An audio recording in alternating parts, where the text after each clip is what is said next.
December 1944. The Ardennes Forest, Belgium. Snow falling sideways through black pine trees. Somewhere to the east, artillery is rolling like distant thunder that never stops. It's the second week of the German counteroffensive that will later be called the Battle of the Bulge. And right now, in this stretch of forest near the Belgian village of Rocherath, nobody on the American side knows how bad it's about to get. 8 men are lying flat in a drainage ditch beside a logging road, snow melting down the backs of their collars, watching a column of German half-tracks grind past 200 yards away. They are what's left of a reconnaissance platoon from the 99th Infantry Division. 3 days ago they were 31 men. Now they're 8. And the man in command isn't even the officer who started the mission. That officer is dead, along with the platoon's original captain, killed when a German artillery barrage caught their column strung out on a forest road during the initial German push through the Lachem Gap. Command has fallen to First Lieutenant Daniel Marsh, 26 years old, a mid-level officer who 3 days ago was mostly worried about supply requisitions and radio checks. Now he's the senior man left alive, responsible for 8 soldiers with dwindling ammunition, no working radio, and no idea where the nearest friendly unit actually is. What Marsh does not know yet, what none of them know, is that the German column rolling past their ditch isn't just another supply convoy. It's the forward logistics tail of a reinforced infantry regiment, moving fuel and ammunition toward a stalled armored spearhead just a few miles west. And that spearhead is stuck. Stuck because American units, badly mauled and disorganized, are still barely holding a road junction the Germans need. If that column gets through, the German advance unlocks again. If it doesn't, the whole offensive in this sector stalls for critical hours that reinforcements desperately need. 8 American soldiers, cut off from their division, low on everything, are about to become the only thing standing between a German regiment and the road it needs. They don't know that yet either. Right now, they're just trying to survive the night.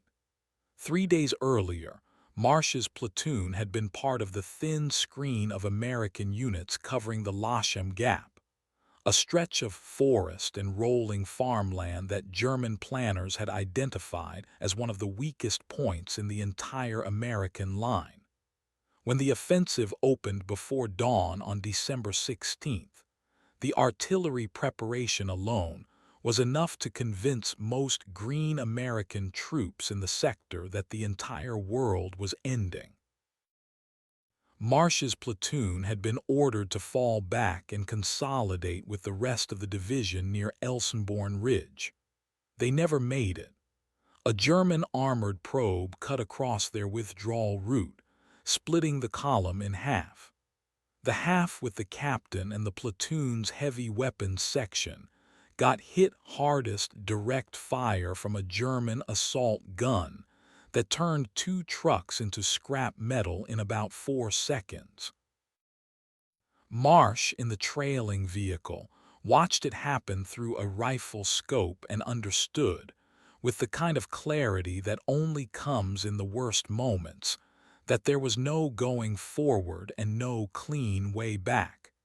He pulled his surviving men off the road and into the tree line. 8 of them made it. They've been moving north and west ever since, trying to find the American line, running out of daylight, running out of food, running almost entirely out of the one thing that matters most in a situation like this: certainty about anything. Now, lying in a half-frozen ditch, watching German half-tracks rumble past close enough that Marsh can hear individual voices over the engine noise. He has a decision in front of him that none of these men expect him to make. He's thinking about not running. The German column finally passes. Marsh gives it another 10 minutes before he lets his men move, counting silently, watching the road. 10 minutes stretches into the kind of silence that makes soldiers nervous. Too quiet usually means something's wrong, not that something's fine. When they finally rise out of the ditch, the 8 men are a rough cross-section of what's left of a shattered platoon. There's Corporal Ray Holloway, the platoon's unofficial senior NCO now that the actual sergeants are gone or missing, steady, competent, the kind of soldier who's been quietly running the day-to-day of Army life since before Marsh even got his commission. There's Private First Class Eddie Furlong, 19 years old, the platoon's scout, fast and quiet on his feet, the only man among them who still seems to have energy to spare. There's Doc Whitfield, technically a company aide man who got separated from his own unit and folded himself into Marsh's group 2 days ago, carrying a medical bag that's alarmingly light on supplies. There's Private Nowak, a big, quiet Pole from Chicago who's carrying most of what's left of the platoon's small arms ammunition because nobody else can carry the weight as easily. And there are 3 more: Delgado, Simmons, and a radio operator named Baptiste whose radio has been dead since the 2nd day. Its battery drained and no way to recharge it. 8 men. 1 box of K-rations left. Split 8 ways, it doesn't come to much. Ammunition that Holloway has already quietly counted twice, hoping the number would be different the 2nd time. No working radio. No idea precisely where the American line actually sits anymore, because in 3 days of chaos the line itself has moved, collapsed in places, reformed in others. Marsh makes his first real decision of the day. They're not going to follow the road. Roads are where the Germans are. They're going to move parallel to it, through the tree line, slower but safer, angling northwest toward where Marsh hopes, the division has consolidated. Holloway doesn't love it. It's slower, colder, harder on men who are already running on fumes. But he doesn't argue, not yet. There's something about the way Marsh has been making decisions the last 3 days, quick, clipped, unemotional, that makes the men trust the process even when they don't fully understand the reasoning. They move for 2 hours through snow that keeps getting deeper, stopping every 20 minutes so Furlong can range ahead and check for tracks, for movement, for anything. The forest is eerily quiet in stretches, and then, without warning, terrifyingly loud, a burst of automatic fire somewhere off to the east that makes every man drop instinctively into the snow, hearts hammering, before the sound fades and doesn't return. By late afternoon, cold has become the real enemy. Simmons is limping, frostbite starting to set into his toes, the kind of injury that gets worse fast if it isn't dealt with. And Doc Whitfield doesn't have much to offer beyond dry socks and a warning that Simmons needs real medical attention soon. Attention this ditch-hand tree-line column can't provide. Marsh calls a halt earlier than planned, finds a fold in the terrain that offers some shelter from the wind, and lets the men rest for 20 minutes while Furlong and Holloway study a map that's increasingly more hope than fact. That's when they hear it. Not artillery this time, something closer, something distinctly different. Engine noise, multiple vehicles moving slow somewhere to the southwest, and underneath it fainter, almost swallowed by the wind, voices. German voices and the metallic clatter of men working, unloading something or building something. Furlong looks at Marsh. Marsh looks at the map, then in the direction of the sound. Whatever's happening out there, it's close, and it's not moving away. Baptiste, still lugging the dead radio out of habit more than hope, mutters that he'd give his right arm for 30 seconds of working comma right now, just long enough to tell somebody, anybody, what they're hearing. Nobody answers him. There's nothing to say. For 3 days, the absence of a working radio has been a background ache, the kind of problem you stop actively noticing because there's no solution to reach for. Now, with something clearly happening less than a mile away, it feels sharper again. A reminder of exactly how alone 8 men can be in the middle of a division-sized battle. Marsh orders a full stop and has the squad go firm in a shallow depression screened by deadfall timber, weapons oriented outward, nobody talking above a whisper. He and Holloway study the sound together, trying to separate individual noises out of the general rumble. Engines, yes, more than one. Metal on metal, the particular clang of something heavy being unloaded or assembled. And under it, faint but unmistakable, the rhythm of men working in some kind of coordinated effort, not just moving through. It doesn't sound like combat. It sounds like construction or logistics, men building something or setting something up. Which, in Holloway's professional read, is almost more unsettling than a firefight would be. A firefight tells you where the danger is and how long it's likely to last. Organized activity behind enemy lines, this close, this size, tells you the Germans intend to be here a while. Marsh sends Furlong ahead alone, the fastest, quietest man in the group, with strict orders. Look, don't engage, come straight back. Furlong is gone for 40 minutes that feel considerably longer than that to the 7 men waiting in the cold. When he returns, his report reshapes everything. Half a mile southwest, in a shallow valley bisected by a narrow farm road, German engineers and infantry are working fast to convert what had been a rural crossroads into a fuel and ammunition transfer point. A forward logistics node feeding a stalled panzer element that's bogged down trying to push west through terrain too broken for easy armored movement. Furlong counted trucks, half-tracks, and what looked like close to company strength in infantry providing security, likely 80 to 90 men, dug in loosely around the perimeter of the site, more concerned with keeping the road open than fighting a pitched defensive battle. The location makes brutal sense. This crossroads is the only reasonable route for wheeled and tracked vehicles through this stretch of forest for miles in either direction.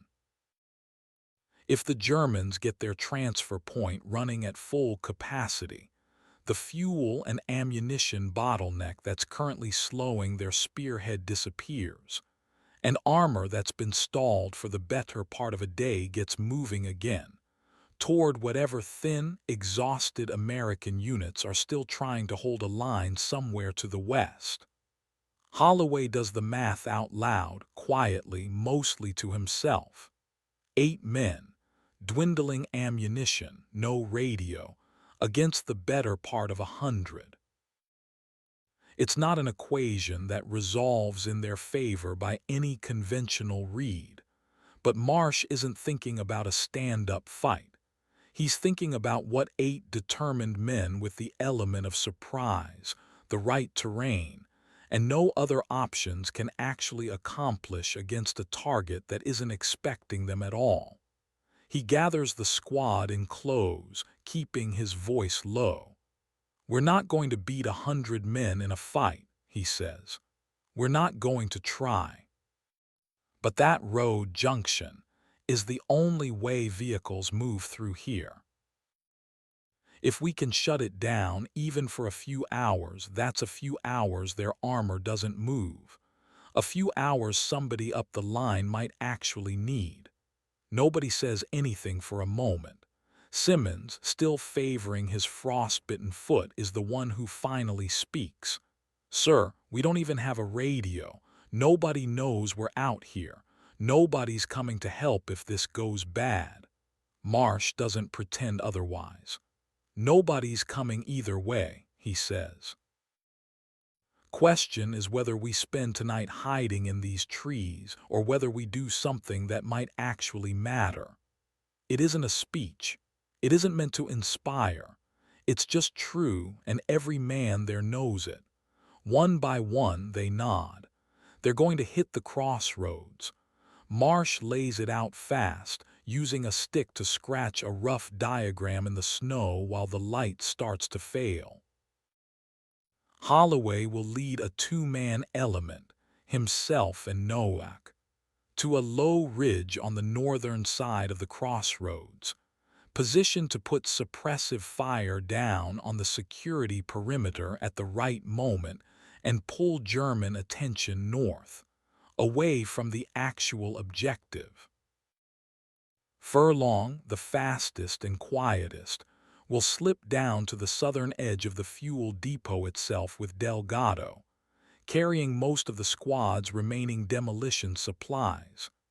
A handful of blocks of composition explosive that Nowak has been hauling for 3 days, originally meant for a bridge demolition mission that never happened. Their job: get close enough, undetected, to place charges on the fuel trucks and ammunition stores without being seen.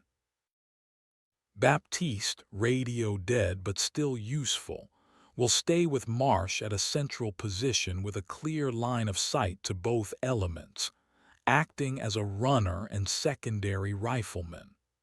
Doc Whitfield stays back with Simmons, whose foot makes him a liability in a fast-moving action, at a fallback rally point a quarter-mile northeast, tending what medical supplies remain, ready for whoever makes it back.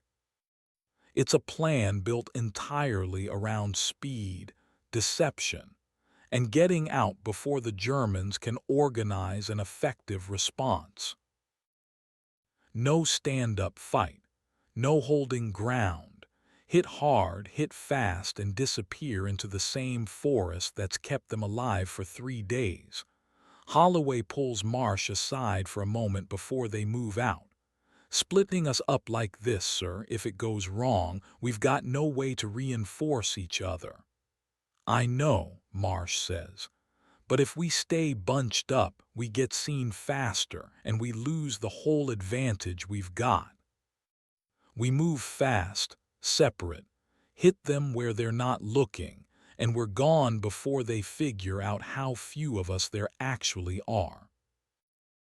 Holloway isn't fully convinced, but he's watched Marsh make calls for 3 days that seemed questionable in the moment and turned out to be right more often than not. He falls in behind the logic, even without loving it. They move out into the deepening dark, splitting into their assigned elements, each small group swallowed almost instantly by the trees. Furlong and Delgado's approach to the fuel depot takes nearly an hour of painstaking, silent movement, freezing in place, whenever a German sentry's patrol route brings him close, crawling the last 100 yards on their stomachs through snow that seems to amplify every small sound. They reach the tree line at the edge of the depot with charges intact, and here the first real complication hits. The fuel trucks aren't parked in the loose cluster Furlong had scouted 2 hours earlier. German engineers have spread them out, spacing them apart as a basic precaution against exactly the kind of sabotage Furlong and Delgado are attempting. It means more exposure time, more ground to cross between each truck, more chances to be seen. Furlong looks at Delgado. There's no good option here except the hard one.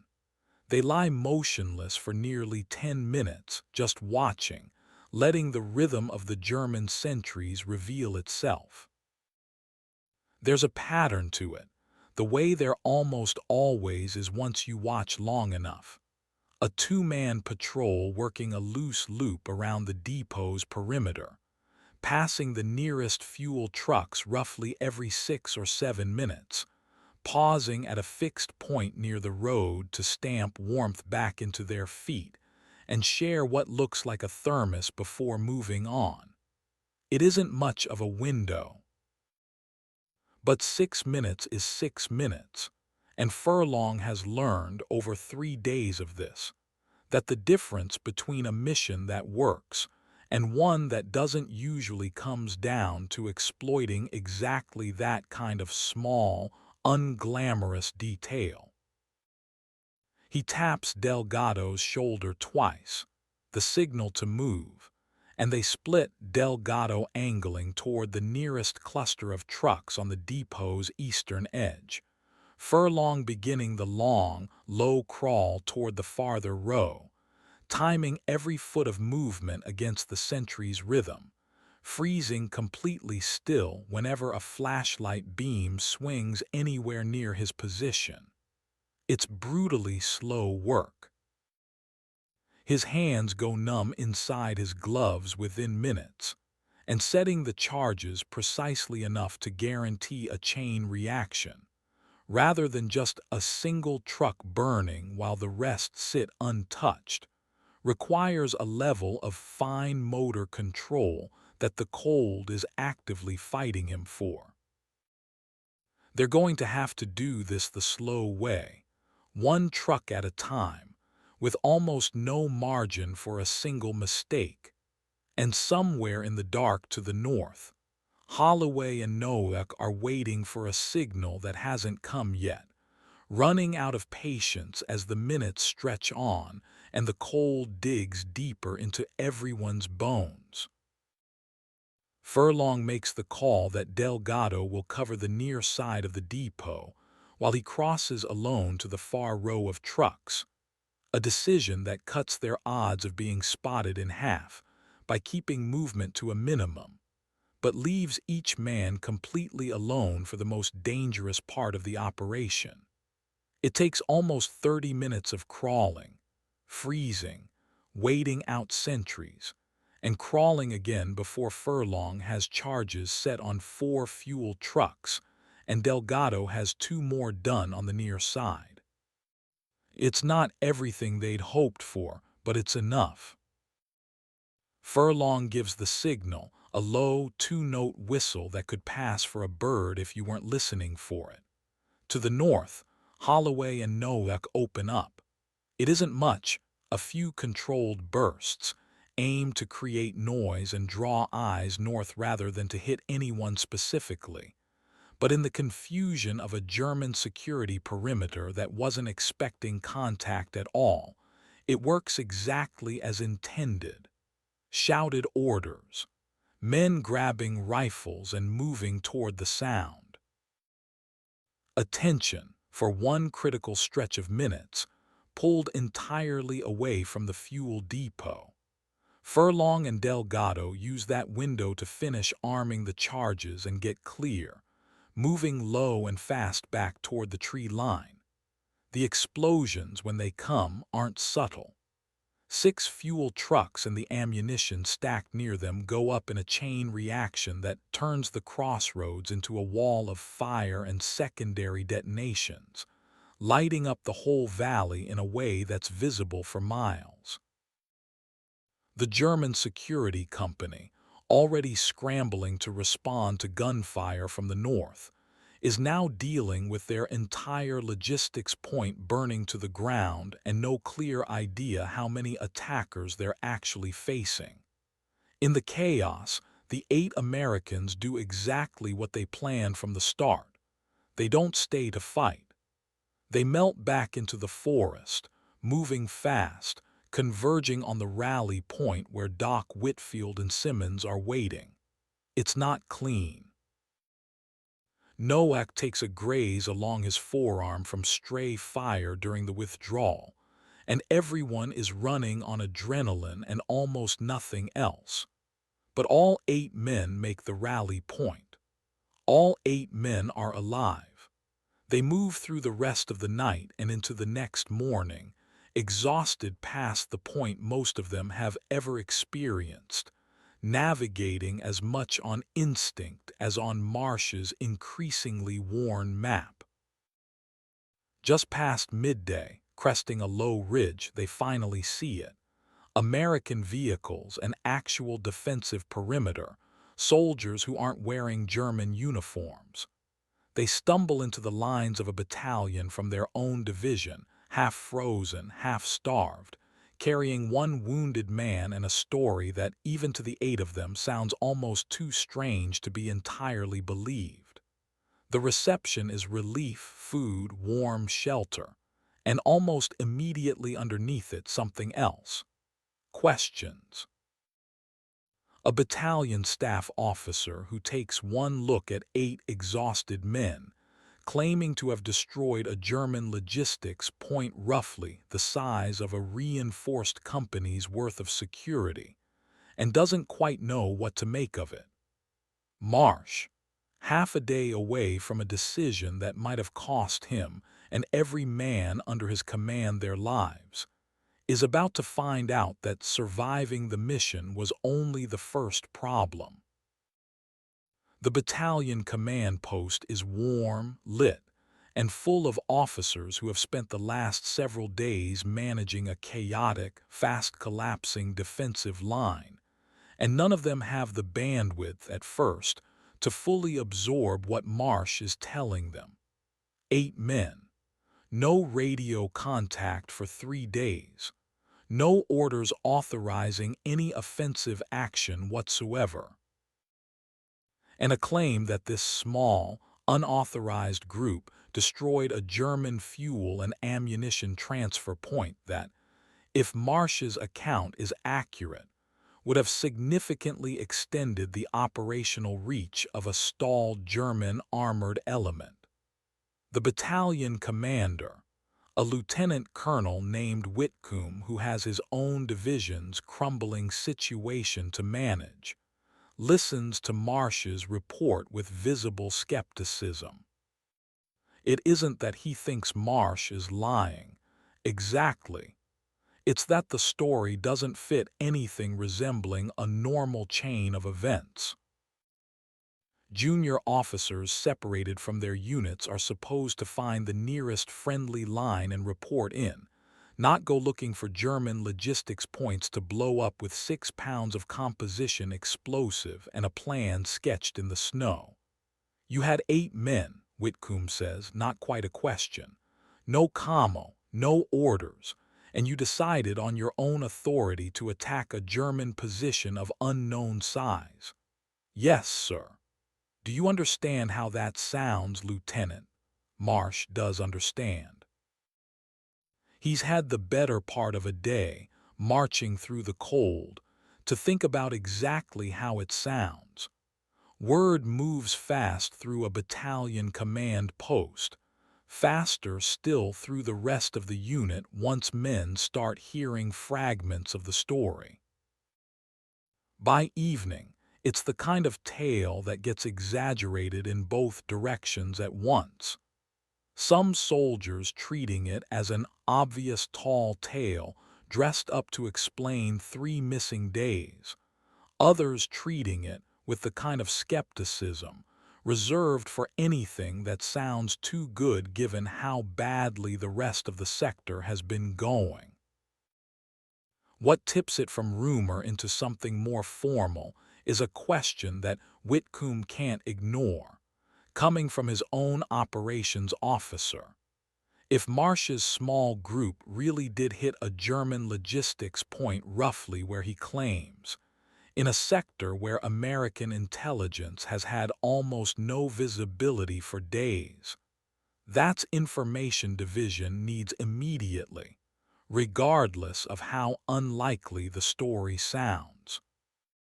Whitcomb orders a formal debrief, not quite a court-martial, but close enough in tone that Marsh understands exactly what's at stake. Acting without orders during an active combat operation, particularly an offensive action undertaken by a junior officer with no communication back to higher command, is the kind of decision that can end a career even when it works out. Marsh sits through hours of questioning from officers who weren't there, who didn't watch Simmons's foot turn white with frostbite or hear German voices 40 yards away in the dark, and who have every right to ask why a lieutenant with 8 exhausted men under his command chose offense over survival. Holloway, waiting outside with the rest of the squad, doesn't love how this looks. "They're gonna hang this on him," he mutters to Furlong. "Man saved our lives twice over, and they're gonna hang it on him for not following the book." Furlong doesn't have an answer for that. None of them do. But 40 miles away, at a divisional intelligence section that's been starving for reliable information out of this exact stretch of forest, a report is about to land on a desk that will change everything.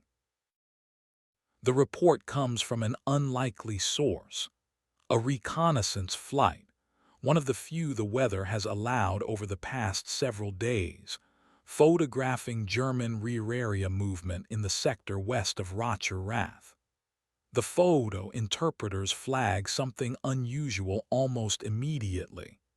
A burned-out crossroads, wreckage consistent with multiple destroyed vehicles, and a significant secondary explosion, in almost exactly the location Marsh described in his debrief.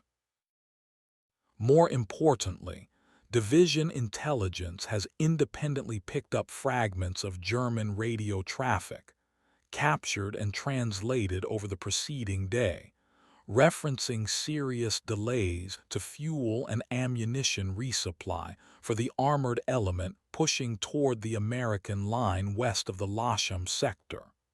The traffic doesn't explain why. It doesn't need to. The photographs and the timeline line up too precisely to be coincidence.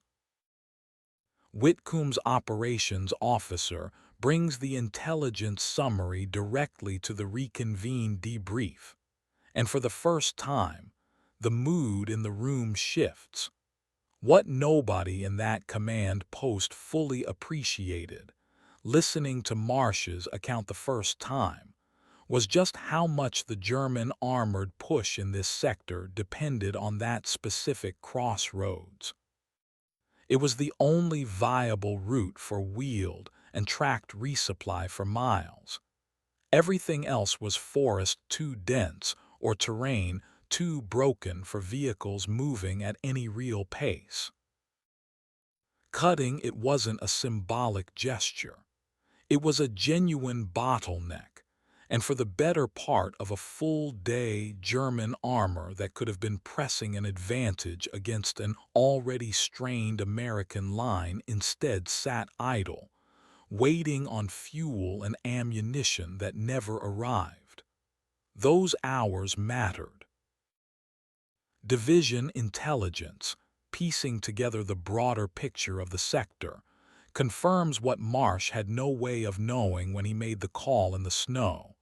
American units to the west, thin, exhausted, barely holding, used exactly that window to reposition, reinforce a critical stretch of line, and avoid what could have been a far more serious breakthrough. It reframes every decision that looked reckless 24 hours earlier.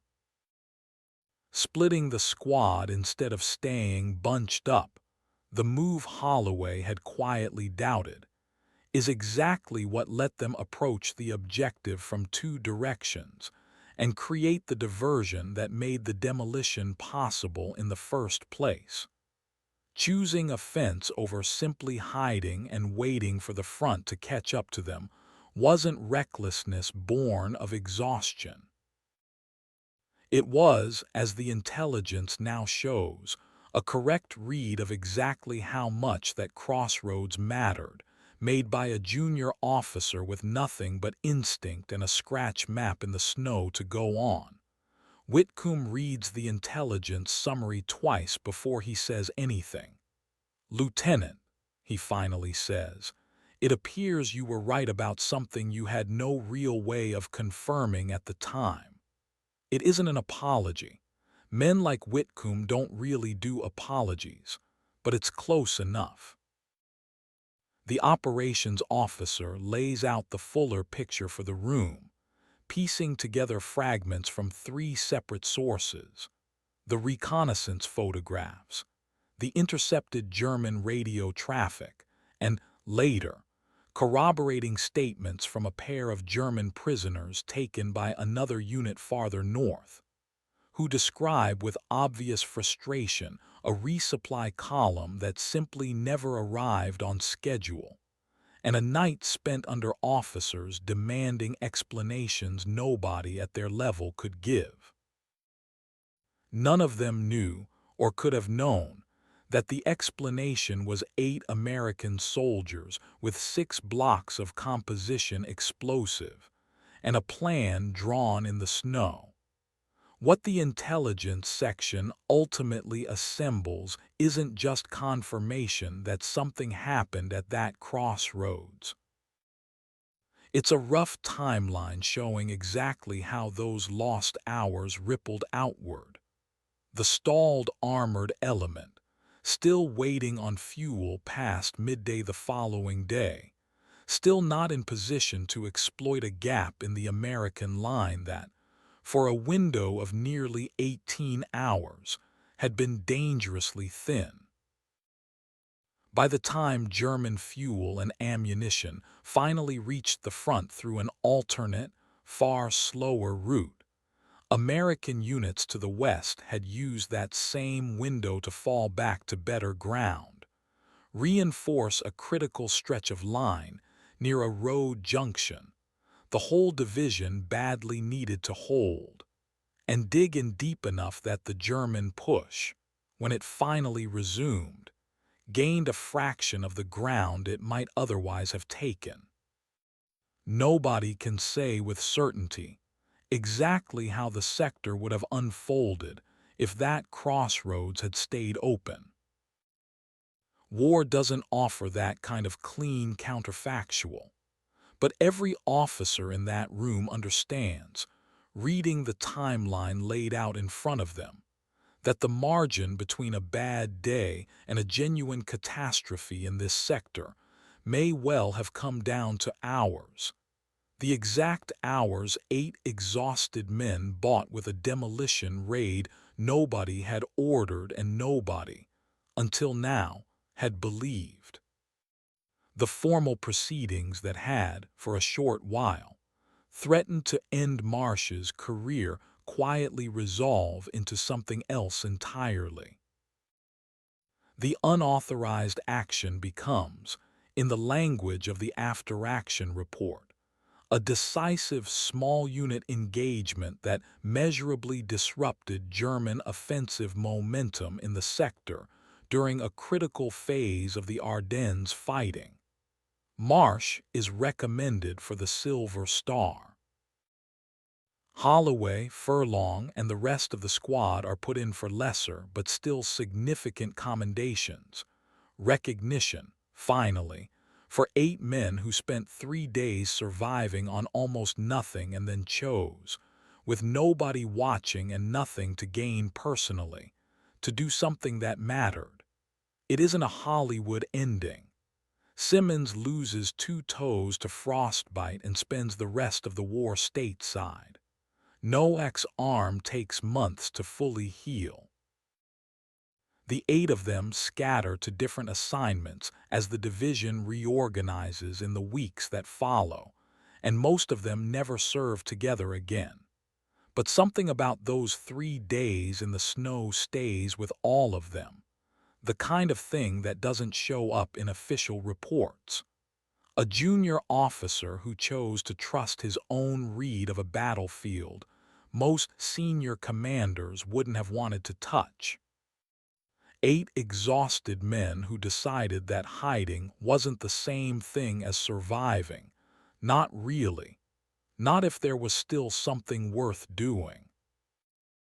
Decades later, in interviews and unit histories, veterans of the division would point to actions like this one as part of why the German timetable in the Ardennes fell apart as badly as it did.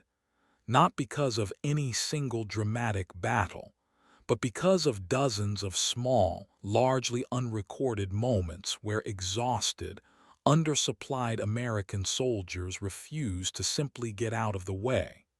8 men, one crossroads, a few hours that a German regiment never got back. If this is the kind of story you want more of, the ones that never made the history books but changed how a battle actually played out, make sure you're subscribed, because there are a lot more of them still to tell. And if you want to know what happened when a single American tank crew held a bridge that an entire panzer division needed, that story's coming up next.